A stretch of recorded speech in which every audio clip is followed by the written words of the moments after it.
Recursos humanos para todos, episodio 4.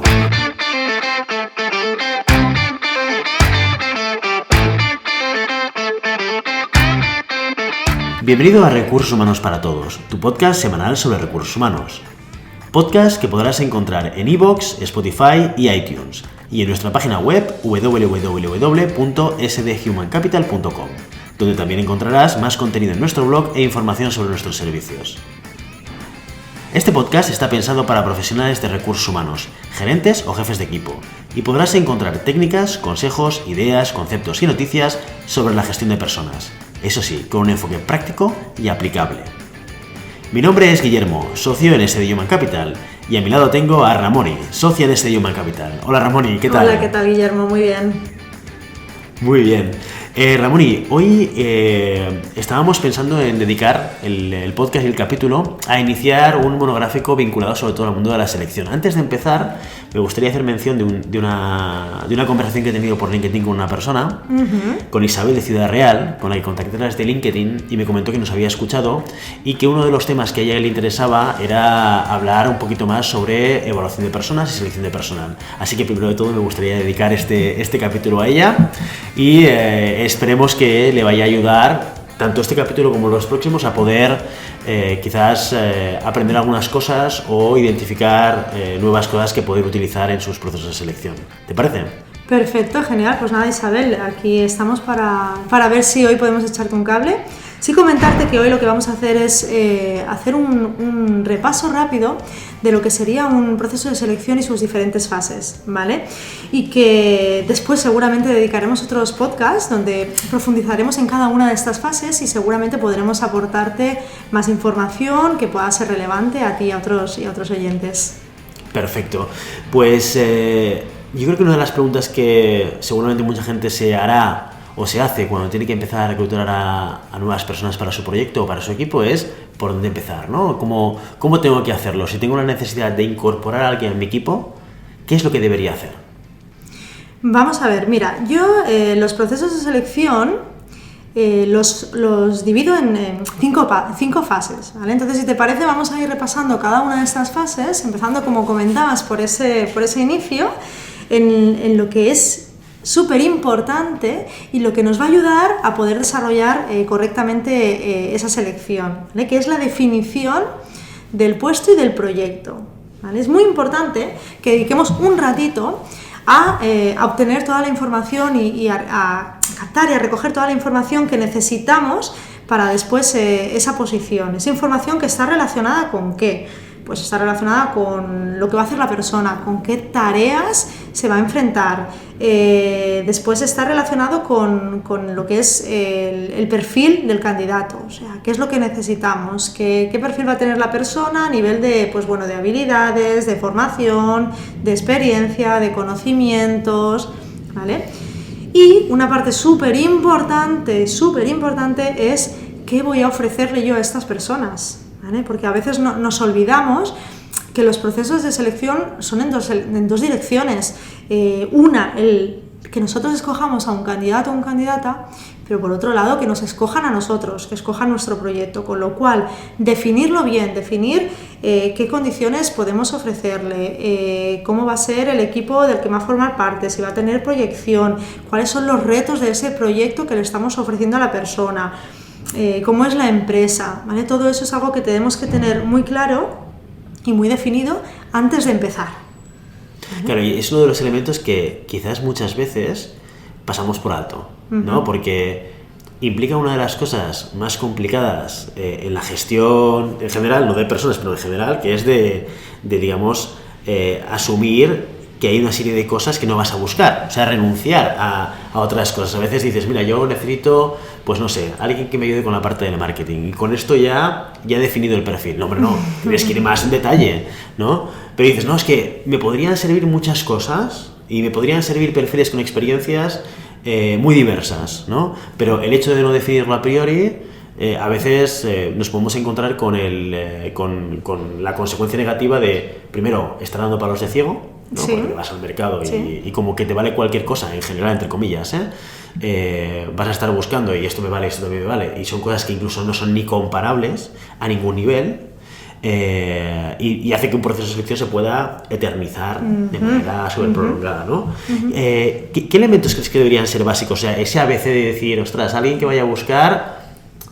has comentado dos cosas, que es, oye, qué es lo que vas a buscar y qué es lo que vas a ofrecer, pero podríamos definir más en concreto cosas que dices, mira, es que esto, piénsatelo exactamente qué es lo que quieres buscar a nivel de experiencia, idiomas... Bueno, para mí es importantísimo tener claro la formación mínima que estás requiriendo, pero la mínima de verdad. Es decir, que no me pidas aquello que no necesitas, ¿vale? Porque si tú publicas una posición en la que estás pidiendo conocimientos que luego no son realmente necesarios para esa posición, estás renunciando a candidatos que no van a aplicar porque no cumplen los requisitos, cuando luego resulta que a lo mejor tú los rebajas durante el proceso. Es decir, piénsate muy bien los requisitos mínimos e imprescindibles que cada candidato debe cumplir. Eso, importantísimo, ¿vale? Para mí es esto, y por otro lado es, ¿tú qué le vas a ofrecer? ¿Cuál es tu proyecto? Son las dos cosas básicas mínimas que debes tener claras antes de empezar, ¿vale? Sobre qué tiene que ver con lo que yo ofrezco, ¿qué tipo de cosas? ¿Podrías poner algún ejemplo sobre qué tipo de cosas deberíamos definir? ¿Y qué tipo de cosas a veces es más difícil de definir y podemos definir a posteriori? Mira, como mínimo tenemos que definir dónde está la posición a nivel de organigrama, ¿vale? Si va a tener equipo a cargo o no va a tener equipo a cargo. ¿Qué más podemos definir? El tipo de contrato, por ejemplo, que vamos a ofrecer. Bueno, evidentemente, claro, ¿no? las condiciones... ¿no? Las sí, condiciones claro, ¿no? las condiciones básicas, eso es imprescindible, el tipo de contrato, la banda salarial en la que nos movemos. Pero también es cierto que por experiencia te puedo decir que esto es algo que a veces se flexibiliza y que para mí no es tan imprescindible. Sí que tenemos que tener claro si tenemos presupuesto para una vacante, si es temporal, si es indefinida, la posición, eso sí que tenemos que tenerlo claro, y hasta dónde están nuestros máximos quizás a nivel salarial también. Pero luego son cosas que durante el proceso también las vas aprendiendo y tienes que tener un poquito la mente abierta, ¿vale? Porque cuando avanzas en las siguientes fases te das cuenta de lo que hay en el mercado. Y a veces lo que tú creías no encaja con la realidad de mercado, y ahí tenemos que tener la mente un poquito abierta, ¿eh? O sea que sí es bueno tener definidos los límites máximos en los que movernos, pero no estar cuadrados a algo. O sea que hay que flexibilizar, o sea, hay que ser flexibles. Hay que definir, pero teniendo en cuenta que durante el camino puede ser que haya algún elemento que estoy buscando, o también puede ser que capte oportunidades, ¿no? Que defina una cosa a priori con una serie de características, con una serie de requisitos, y de repente me encuentre durante el camino del propio proceso de selección y encuentro una oportunidad y diga, mira, pues este candidato me está aportando otra serie de cosas, quizás redefino un poco lo que es el puesto de trabajo porque me apetece también captar esta parte de talento que quizás a priori no buscaba, con lo cual esa parte de flexibilidad también es importante tenerlo en cuenta, pero con definición inicial, ¿no? O sea, no vale decir, quiero tener la posibilidad de elegir cualquier cosa y por tanto lo voy a definir, ¿no? No, y además tener muy claro lo que decimos, cuáles son los requisitos médicos, porque venga, va, a ver si cualquier persona que entre en cualquier carrera, que tenga cualquier experiencia, pues me entra, y que además tenga inglés, alemán, francés, italiano y hable ruso y polaco. No, eso no funciona, esa es la realidad, con lo cual lo mínimo hay que definirlo, los requisitos del candidato, lo que yo puedo ofrecerle hay que definirlo, tanto en condiciones salariales como en proyecto. ¿Vale? De acuerdo. Una vez tenemos la definición del perfil de búsqueda, ¿qué es lo siguiente que deberíamos hacer? Pues mira, para mí la segunda fase es definir las fuentes, dónde voy a ir a buscar esos candidatos, ¿vale? Por eso es importante esa definición primera, porque en función de lo que yo necesite, sabré cuáles son esas fuentes. Estamos hablando de LinkedIn, de Infojobs, de Indeed, portales de universidades, de portales especialistas, como puede ser INSA. O sea, hay una serie de portales y de fuentes donde podemos ir a reclutar, que tenemos que tener claros cómo funcionan y para qué nos sirve cada uno de ellos. Si hemos definido bien los requisitos, evidentemente podremos ir y definir cuál es el mejor portal para publicar nuestra posición. ¿De qué puede depender que utilicemos una fuente de reclutamiento u otro? Del perfil exclusivamente que nosotros estemos buscando. ¿Pero puedes dar algún ejemplo, digamos, un poquito más concreto? Ni que sea para visualizarlo, ¿no? Porque dices, ostras, InfoJobs, ¿para qué suele utilizarse? ¿O para qué nos sirve a nosotros, ¿no? Mira, yo te puedo decir para qué nos sirve a nosotros, ¿no? O para qué me ha servido a mí. A ver, por ejemplo, cuando hablo de perfiles de middle management para arriba, o que ya con perfiles más especialistas, ahí me funciona mucho mejor LinkedIn, ¿vale?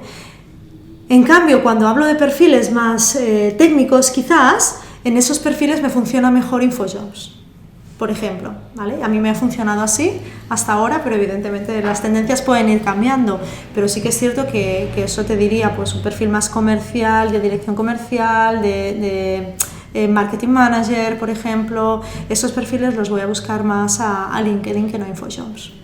¿Y pasa todo por InfoJobs y por LinkedIn? Pues hoy en día te diría que casi todo pasa por InfoJobs o por LinkedIn. Casi todas las posiciones pasan por ahí, siempre que estemos buscando a candidatos activos. Y candidatos que están buscando trabajo, porque no todos los candidatos son activos, de hecho, un porcentaje bastante pequeño de candidatos se muestran activos en su búsqueda. Pero porque ahora estamos pensando un poco en definir esas fuentes de búsqueda, porque vamos a publicar un anuncio que podremos publicar porque tenemos definido qué es lo que estamos buscando y qué ofrecemos, o sea que ese primer paso ya nos ayuda un poco a hacer la definición de la publicación del anuncio. ¿Qué otras maneras de buscar candidatos podemos tener?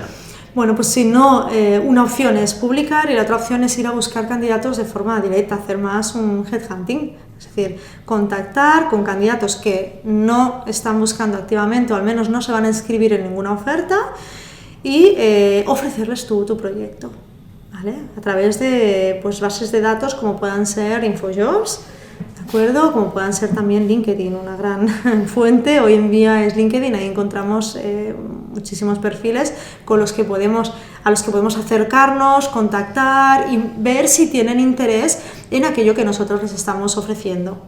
Este headhunting, operativamente, ¿cómo lo deberíamos hacer? ¿O cómo lo debería hacer alguien que va a buscar? Dice, vale, defino mi perfil, defino un poco dónde creo que puedo encontrar a esos candidatos y publico un anuncio, ¿vale? Lo pago y lo publico, pero también quiero buscar estos candidatos de los que tú comentas ahora, si son los pasivos. ¿Qué tengo que hacer para buscar a los candidatos pasivos?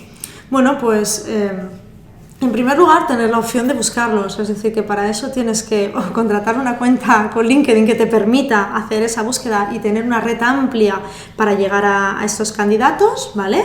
Eso te va a ayudar, evidentemente, y si no, a través de InfoJobs, ¿vale? Que puedes hacer exactamente lo mismo. En InfoJobs funciona un poco diferente porque InfoJobs lo que te permite quizás es acceder a currículums y tienes los datos, con lo cual a partir de ahí puedes llamar a ese candidato, puedes ofrecerle esa posibilidad de cambio para ver si está interesado, y la opción de LinkedIn es contactar, enviar un breve mensaje en el cual tú le ofreces y le preguntas por esa opción, habiendo revisado, sobre todo muy importante, habiendo revisado el currículum, ¿vale? Habiendo visto si ese perfil realmente podría encajarte o no, ¿de acuerdo? Que la persona al final tiene que estar en el centro de nuestra búsqueda, no podemos obviar que estamos hablando con personas detrás y que por lo tanto cada una de ellas es relevante en aquello que nos puede aportar, ¿sí? De acuerdo, entonces imaginemos que ya estamos en la fase 2, ¿no? Imaginemos que ya tenemos una lista de candidatos, ya sea porque se han apuntado a nuestra oferta de empleo, ya sea porque les hemos contactado a través de la información a la que hemos accedido en LinkedIn o InfoJobs, ya tenemos un listado de candidatos. ¿Cuál sería el siguiente paso? Bueno, pues antes de hacer, tenemos, como hemos dicho, dos formas, una es a través de la publicación, otra es a través de el contacto o la llamada, ¿vale? Previo a esto, este contacto o llamada, lo que tenemos que hacer es definir cuáles van a ser para nosotros las preguntas clave. Por eso volvemos otra vez al inicio. Si hemos definido bien las tareas, el puesto, los requisitos mínimos que necesitamos, a partir de ahí seremos capaces de definir qué preguntas mínimas tenemos que hacer a una persona por teléfono para validar si esa persona realmente puede encajarnos en nuestro proyecto o no puede encajar. ¿De acuerdo? Entonces, importante tener claro y haber definido unas preguntas mínimas y qué es lo que vamos a explicar, cuál va a ser nuestro discurso. Evidentemente, si hemos ido por una publicación y nos ha entrado el candidato activamente, vamos a empezar de una manera, mientras que si lo hemos ido a buscar nosotros, vamos a empezar de otra. ¿De acuerdo?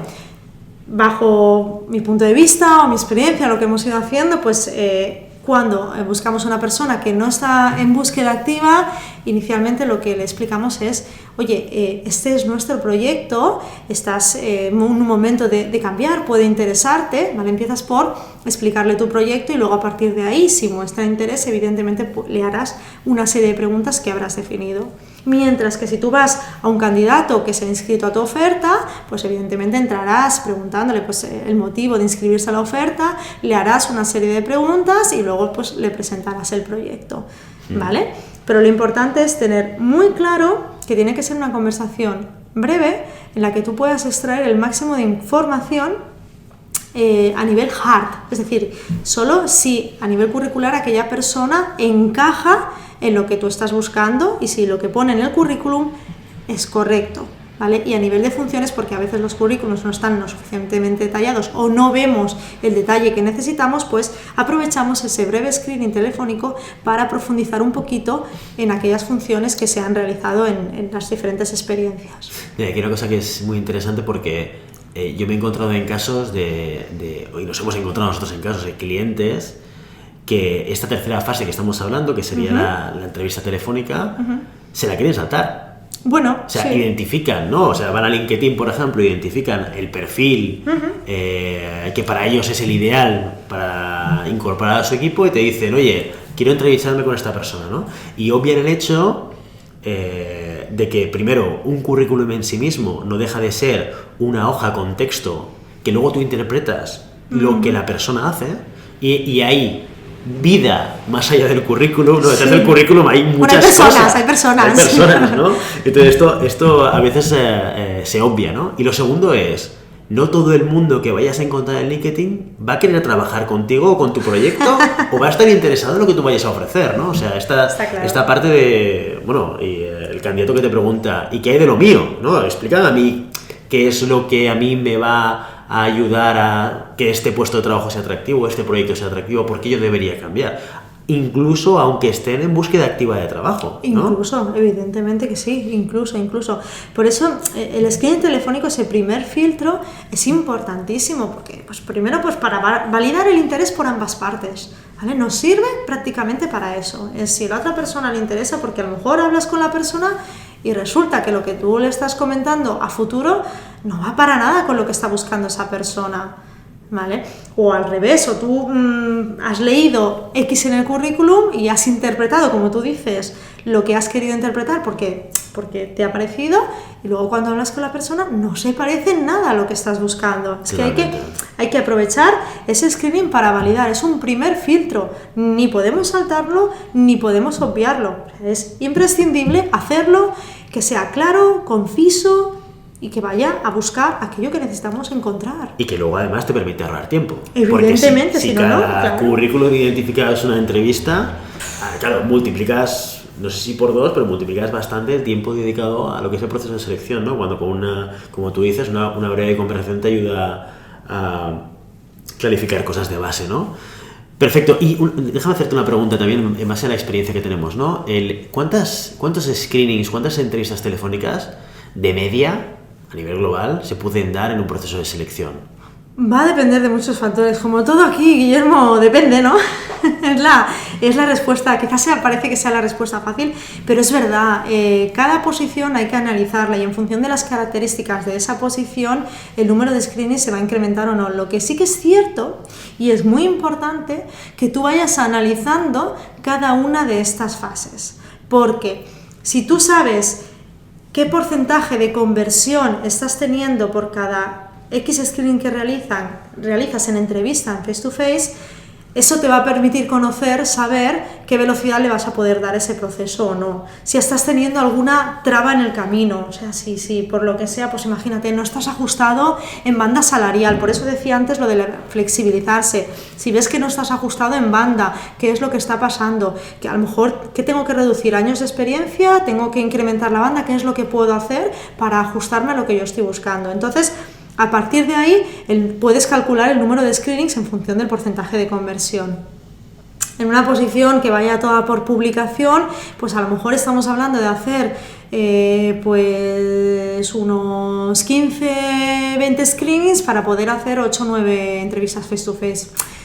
Eso sería un ratio de algo que vaya más o menos bien, pero evidentemente todo va a depender de la posición y del proyecto. Hay otras ocasiones que si tú has ido por búsqueda directa y vas a buscar candidatos pasivos, ahí normalmente ya te ajustas bastante más en esa búsqueda, con lo cual el porcentaje de conversión de screening a entrevista face to face puede ser un poquito más elevado que el que tengas que hacer en una criba por publicación. Entonces, claro, hay muchos factores que pueden incidir en cuál es el número de screenings idóneo para cada posición y para conseguir las entrevistas que necesitas. Igualmente aquí lo interesante es el mensaje implícito que envías, que es que hay que medir, ¿no? Para entender qué es lo que está pasando, hay que medir y hay que coger los números y hay que valorar cuánto es el esfuerzo que estamos destinando a los screenings, en número de screenings o a las entrevistas, en número de entrevistas, etcétera, ¿no? Mira, medir nos va a permitir tener información y mantener conversaciones con quien sea necesario. Si eres una persona de recursos humanos y profesional de recursos humanos, pues vas a poder hablar con el manager, porque si tú le dices, no, esto no está yendo bien, si tú vas con números detrás y le dices, mira, no está yendo bien porque he hablado con 35 o con 40 personas, he hecho 40 screens y no he conseguido que ninguna me encaje en la banda salarial, tenemos un problema, o tenemos un problema de banda salarial, o tenemos un problema, como decíamos, de años de experiencia, o tenemos un problema de formación, o tenemos algo, ¿no? Pero te permite identificar dónde está ese gap tuyo con el mercado y rápidamente puedes reenfocar la búsqueda y te permite, como te digo, mantener esas conversaciones para reenfocar. Es importantísimo hacer análisis de cada una de las fases del proceso de selección. Ya tenemos a los candidatos screeneados, han pasado por nuestra entrevista telefónica. Vamos a avanzar con ellos. ¿A dónde vamos? ¿Cuál es el siguiente paso? Hacer una entrevista en la que nos permita ya realmente profundizar un poquito más con esa persona. Ahí yo diría que hay como 4 pilares, ¿no? Digamos, o 4 pilares sí, básicos en la entrevista que tenemos que tener en cuenta. Una, para mí es importante hacer un repaso curricular, ¿vale? Estamos hablando de una entrevista, pues que no vamos a hablar de una entrevista de incidentes críticos, ni vamos a hablar de una entrevista por competencias, sino que vamos a intentar hacer una entrevista pues sencilla para que cualquier persona que se encuentre en una situación de tener que hacer un proceso de selección pueda utilizarla y pueda realizarla, ¿vale? Con lo cual ahí diríamos estructura, primero, un repaso curricular, ¿no? Para ver dónde te vas a fijar en los cambios que la persona ha tenido de una posición a otra, si hay periodos en blanco o no en el currículum, si todo es lógico y coherente o hay saltos inconexos, ¿vale? Es entender un poquito por dónde ha ido pasando esa persona hasta la fecha en la que se encuentra hoy y ver a partir de aquí cuáles son sus proyecciones a futuro, ¿vale? Entonces ahí vamos a entender bastante si nosotros podemos encajar con esa persona y nuestro proyecto va a poder encajar. En segundo lugar, pues podemos hacer alguna pregunta que está un poquito más relacionada, pues cuáles son los proyectos que ha gestionado, sus logros. Ahí vamos a intentar entender un poco más lo que es a nivel de funciones, de la responsabilidad que esa persona ha tenido, lo que es capaz de llevar hacia adelante, un poquito cómo trabaja en equipo. Vamos a ver un poquito más a nivel competencial dónde se encuentra esa persona, ¿de acuerdo? Penúltimo, ¿no? Hay una parte muy importante que es, que yo siempre digo, que es la conexión que tengas con esa persona. Cuando estamos hablando de un manager que va a trabajar con alguien y está entrevistando personas, tiene que ver cómo se encuentra con esa persona, ¿no? Cuando nosotros hemos presentado candidatos aquí de una shortlist de 3, 4 candidatos a un cliente, y a veces te dicen, es que pues yo los veo a todos bien. Cuando les explican a los candidatos digo, sí, perfecto, por eso te los presento, evidentemente, pero aquí es muy importante que tú veas cómo esa persona puede encajar contigo y con el equipo con el que tiene que trabajar, ¿vale? O sea, que tenemos que validar o tiene que validar esa persona la conexión que pueda tener a nivel de la comunicación, cómo se ha sentido en esa entrevista, si ha sido fácil, si ha costado, ¿de acuerdo? Es un poquito lo que tiene que validar. Y por último... Yo aquí, si me permites, sí, claro. Un apunte. Esto realmente, que explicarlo es fácil, pero hacerlo es mucho más complicado, ¿no? Porque sí, claro. Ponte a valorar la conexión con la persona, ¿no? Y dices, ostras, esto es como... Eso se ¿en siente. qué me baso, no? Yo a veces lo que recomiendo a los clientes es que proyecten, ¿no? Que se imaginen a esa persona en el día a día trabajando con el equipo y con ellos, ¿no? Y un elemento que es que tú ya has dicho, ¿no? Pero que es muy importante, es cuán fluida es la comunicación con esa persona, ¿no? Y eso te puede ayudar un poco a imaginarte qué tipo de comunicación, con todas las diferencias que tiene, porque sabemos que una entrevista siempre es un entorno pues muy concreto, que genera un nivel de ansiedad más o menos gestionable por parte del candidato, y por tanto no es 100% exactamente lo que ves en el candidato, lo que vas a ver en el día a día, pero por lo menos es un dato inicial que te puede permitir hacerte la idea de hacer esa proyección y decir, bueno, ¿y esta persona en el día a día de trabajo cómo sería, ¿no? ¿Cómo se comunicaría o cómo transmitiría las cosas que quiero que transmita, ¿no? Personas que, por ejemplo, son muy... Pensando en el manager, personas que son que les gusta mucho pues el dato y la concisión en la comunicación. Hay personas que tienen un tipo de comunicación pues muchísimo más amplia y muchísimo más explicativa, y a lo mejor ves que esto en un equipo puede llegar a ser un problema de comunicación entre el manager y la persona, ¿no? Y son cosas como estas, quizás son detalles que te pueden ayudar por lo menos a decir qué grado de conexión puedo tener con esta persona versus el grado de conexión que puedo tener con otros candidatos que han pasado también por las diferentes entrevistas, ¿no? Claro, yo al final lo que también te recomiendo es que no veas a una sola persona. No veas a una sola persona, por mucho que digas, no, esta es la que más me encaja, no lo hagas. ¿Por qué? Justo por lo que estás diciendo, Guillermo, porque al final necesitas poder validar esa pequeña conexión o no en función de las diferentes personas que tú vas viendo a lo largo de ese proceso de selección. Y eso te va a ayudar a entender si con una persona pues la has visto ese encaje, o te has proyectado, ¿no?, a futuro, la has visto en el equipo, o te has visto con esa persona hablando, comunicante y trabajando, mientras que con otra persona pues quizás has tenido más dudas a la hora de verte. ¿Vale? Entonces utiliza un poquito pues quizás aquí la comparativa de cómo te puedas sentir con una persona y con otra, es lo que puedo decir. Evidentemente siempre y cuando todo lo anterior cumpla, ¿no? Entendemos que esa persona que ha llegado a entrevista es porque ya a nivel hard cumple 100% lo que se está pidiendo, o al menos en ese 100% flexibilizado durante el proceso, ¿no? De acuerdo. ¿Cuánta gente recomendarías que se entrevistase en un proceso de selección? Bueno, tampoco soy partidaria de ver a muchísima gente, ¿eh? Cuando hablo de comparar, te puedo decir entre 3, 4, 5 personas, no más, porque al final lo único que consigues es liarte, ¿no? Y se entiende que cuando han llegado a entrevista, esas personas ya han pasado filtros, ¿vale? Entonces, no recomiendo ver a muchas más personas que estas para intentar hacerte una idea. Con estas tienes que poder encontrar si cumplen a nivel hard lo que estás pidiendo y tú puedes encajar con su proyecto. Evidentemente ahí, en esa terna de candidatos, tienes que poder encontrar a la persona. Perfecto, pues ya tenemos esa terna de candidatos, 3, 4, 5... No he terminado. No hemos terminado todavía. Hay una cosa que creo que es súper importante y hay que tenerla en cuenta, y que muchas veces ahí sí que nos olvidamos, ¿eh?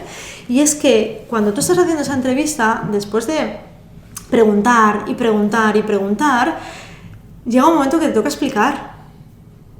Y ese es tu turno. Es tu turno para explicar, para poder hacer entender a la otra persona pues qué es lo que va a hacer, en qué va a consistir, de qué equipo va a formar parte, si entra a formar parte de la organización, qué se va a encontrar, qué hay a futuro, si hay proyección, no hay proyección, cómo es la empresa. Y es tu momento para explicarle todo, evidentemente. Cuando hemos hecho un screening, el screening que hablábamos antes, que tú también le explicas ese proyecto, lo haces brevemente, ¿vale? Porque ahí no profundizas, pero en ese es el momento de ir ya un poco más a tareas, a funciones, y ver si eso encaja con lo que la persona está buscando, porque hay que validar también su interés, ¿vale? De acuerdo, nunca nos podemos olvidar de esa parte, ¿no? Que incluso muchas veces el tiempo de dedicación a la entrevista, un porcentaje importante de ese tiempo tiene que ir destinado justamente a esto, ¿no? Justo. A atraer y a transmitir lo que tú le puedes ofrecer al candidato. No solamente valorar qué es lo que te puede ofrecer a ti, sino justamente hacer el análisis contrario, ¿no? Lo que decías tú al principio. Al final esto va en dos vías, ¿eh? Eso es. Tienen que escogernos. Está claro que lo que tiene que pasar es que no solo que lo escojamos, sino que el candidato o la candidata debe decidir trabajar con nosotros, ¿no? Porque ¿cómo te sientes tú cuando empiezas un proyecto y realmente sientes que has acertado en ese proyecto y te sientes cómodo, ¿no? Versus cuando vas a una empresa en la que dices, ostras, pues de lo que me explicaron no se parece en nada, o no me explicaron nada, o algo pasó que no entiendo, y este proyecto no es lo que yo esperaba. el porcentaje de fracaso es alto aquí. Entonces, mucho mejor intentar ser lo más transparente posible, lo más claro, para que la persona realmente sienta que ha ido a parar allí donde quería ir. Perfecto, perfecto. Entonces, ahora sí que tenemos los 4 candidatos. ¿Cuál es el próximo paso? Último paso, para mí sería ya pues hacer la propuesta, ¿no? Ya tenemos una elección. Lo que recomiendo también es, si hay oportunidad, de que a esa persona o esos candidatos no los vea una sola persona, sino más de uno, porque luego te permite mantener una conversación para tomar una decisión, ¿de acuerdo? Entonces, a partir de ahí dices, bueno, pues ahora ya tenemos decidido quién es esa persona, nos sentamos, hablamos, decidimos quién es la persona que más nos ha encajado, y a partir de aquí le hacemos una propuesta coherente también, acorde con el candidato, con lo que nos aporta y con la posición, con las responsabilidades que va a tener. Déjame tocar un tema que has tocado tú justamente ahora, que es el cuánta gente involucra en el proceso de selección haciendo entrevistas, ¿no? Porque yo coincido contigo, y sí que es cierto que si tú invitas a gente a que te ayude a valorar a candidatos, esto aporta mucho, porque contra más visión tienes, pues seguramente más acertada será la valoración que hagas, ¿no? Ahí seguro que tienes que invitar al de recursos humanos si los tienes, que seguramente te ayudará a hacer una entrevista claro, más por incidentes críticos y a hablar de competencias, cosas que no hemos hablado, que quizás desarrollaremos en otros podcasts, sí. Pero sí que te puede aportar una parte de una evaluación más técnica del candidato, pero también hay un concepto que tenemos que cuidar mucho, que es la experiencia del candidato en el proceso, y que el candidato no tiene por qué estar solo en el proceso de selección contigo. Entonces, ojo con sino en extender el proceso de selección, ya sea porque introduces a mucha gente, no, ahora quiero que lo vea fulanito, ahora quiero que lo vea menganito, ahora he pensado que, ojo, porque esto es riesgo de que el candidato A se canse, el candidato B encuentre otro trabajo, el candidato C perciba que esa cultura de empresa no le va, y ojo también, porque eso, se te puede caer por el camino el candidato, que a veces encontramos al candidato, esto nos ha pasado, de encontrar al candidato que dices, ostras, hace todos los checks y podría encajar perfectamente, y por un tema de velocidades el candidato ya no está en el mercado. Totalmente de acuerdo, y además es muy importante que lo comentes, porque no tenemos que hacer una cosa que no hemos comentado aquí. Cuando definimos el puesto, el proyecto y todo, tenemos que definir nuestro proceso interno de selección, cómo va a ser, cuántos pasos va a tener y cuánto deben durar esos pasos, ¿vale? Porque es verdad que a veces no nos damos cuenta y extendemos los procesos de selección innecesariamente, y los candidatos evidentemente se nos van. Para que esto no suceda hay que hacer dos cosas. Una, definir y estructurar tu proceso de selección. Yo no te recomiendo más de 2 entrevistas a nivel interno, la verdad. No creo que sea necesario. El hecho, cuando yo decía pues validar por más de una persona, es o hacerlas coincidir en una misma entrevista, quizás 2 entrevistadores, no más tampoco, 2 entrevistadores, o hacer 2 pasos simplemente, ¿de acuerdo? Y eso lo más seguido posible. Además de eso, una cosa súper importante es el feedback que durante el proceso de selección le estamos dando a nuestros candidatos, ¿vale? Porque tenemos personas que, como tú dices, podemos haberlas encontrado porque están buscando activamente, o podemos haberlas activado nosotros en este proceso de selección. Entonces, ¿qué sucede? Pues que las personas que están buscando no están solo contigo, están valorando qué les ofrece el mercado y diferentes oportunidades. Si no eres ágil, los pierdes por el camino, con lo cual es importante que sepan qué está pasando en cada momento, que no sea un proceso de selección extenso, y que además pues puedas, pues que no tenga más de 2 entrevistas durante el proceso, ¿de acuerdo? Entonces es importantísimo eso que has comentado, Guillermo, porque es verdad que hay que tenerlo muy en cuenta. Y entonces vamos otra vez a la propuesta, porque aquí yo creo que es un tema que es importante por lo menos comentarlo. Cuando vamos a la propuesta, ¿de qué manera hay que hacerla? Mira, porque una cosa que quizás que no he comentado, y es que durante la entrevista hay unas preguntas mínimas necesarias que se deben realizar. Es, por un lado, la banda salarial actual en la que se encuentra el candidato o candidata, qué expectativas salariales tiene para realizar un cambio, ¿vale? Y por otro lado, yo siempre pregunto el preaviso, ¿no? ¿Qué disponibilidad tendría para incorporarse? ¿De acuerdo? Entonces, ahí eso nos va a ayudar después a valorar cómo puede ser esa propuesta. ¿Vale? Porque tenemos que hacer una propuesta a nivel económico, evidentemente, y como hemos dicho, de contrato, pero de contrato ya lo hemos definido si estamos hablando de una contratación temporal, una contratación indefinida, ¿vale? Pero tenemos que tener muy claro a nivel económico y de beneficios qué es lo que ofrecemos a esta persona en concreto, que es la que queremos que se incorpore en la organización. Y si hacemos nuestro trabajo bien, teóricamente deberíamos, lo que tú dices, deberíamos tener claro más o menos cuál va a ser la oferta que el candidato va a aceptar. Está ¿no? claro. O sea, no deberíamos... Sí que es verdad que hay momentos en los cuales, desde que inicias un proceso de selección hasta que lo cierras, por muchas razones, llegas al final y hay momentos de ajuste salarial, ¿sí? Pero no deberían haber grandes sorpresas. Si las hay, que puede suceder, pero debería ser en un porcentaje de los procesos de selección muy, muy pequeñito, ¿no? Porque no hay una variabilidad tan grande de decir, pues mira, yo decía que por 40 me marcho, pero ahora te estoy pidiendo 80. Esto es difícil que suceda, ¿no? Lo que sí que puede suceder es que no le preguntemos sobre su expectativa salarial y que lleguemos al final del camino y que le propongamos una cosa que nada tenga que ver con lo que él está buscando. Y esto que parece tan absurdo o tan básico, a mí me pasa como candidato. O sea, incluso de estar en un proceso de selección en una multinacional súper grande y que al final del camino me propongan un puesto de trabajo con 100% de movilidad y que yo lo rechace porque no tengo movilidad, ¿no? Y el concepto de movilidad es súper hard. O sea, si me lo hubiesen preguntado en el screening telefónico, ya les hubiese dicho que yo no tenía movilidad y no hubiésemos tenido que hacer las 40 entrevistas posteriores que hubieron, ¿no? En ese proceso de selección. Con lo cual, esto que parece tan evidente, a veces, si no somos metódicos en el proceso, se nos puede olvidar o podemos no hacerlo y podemos encontrarnos sorpresas al final del camino, ¿no?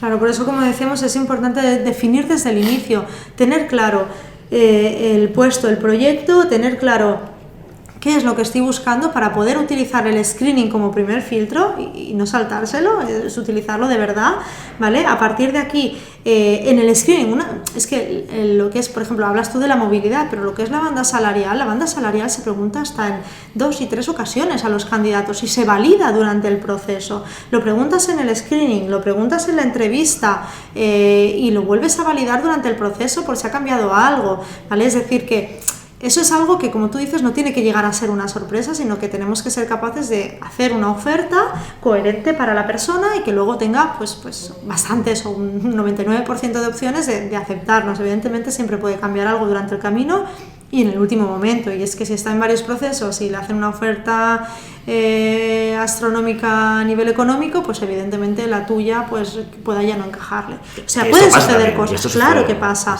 pueden suceder cosas, pero nosotros tenemos que ir minimizando los riesgos a medida que avanzamos en el proceso de selección. Totalmente. Y sí que hay una cosa que yo recomendaría siempre en esta última fase de la propuesta, que es formalizar la propuesta. Otra cosa que parece obvia, pero que muchas veces, oye, no sé, levanto el teléfono, te hago la propuesta por teléfono y cuelgo el teléfono. Bueno. Ojo que hay gente que está escuchando esa oferta y que mañana tiene que ir a su jefe a decirle que es baja. Eso es. Y el nivel de seguridad que esa persona puede tener sin tener ningún documento con la propuesta por escrito y firmada, pues va a ser menor que la seguridad que tiene una persona que tiene un documento, que no tiene por qué ser una cosa, no es un contrato, no es un mamotreto de 100 páginas, es una hoja sencilla donde se acaba de definir la propuesta en términos económicos, en términos de tipo de contrato, en términos de fecha de alta, ¿no? O sea, algo que dé por lo menos el cierre y el empaque del proceso de selección y que dé la tranquilidad a la persona para que se marche de su actual trabajo sin dudas de que lo que está sucediendo al otro lado es real, ¿no?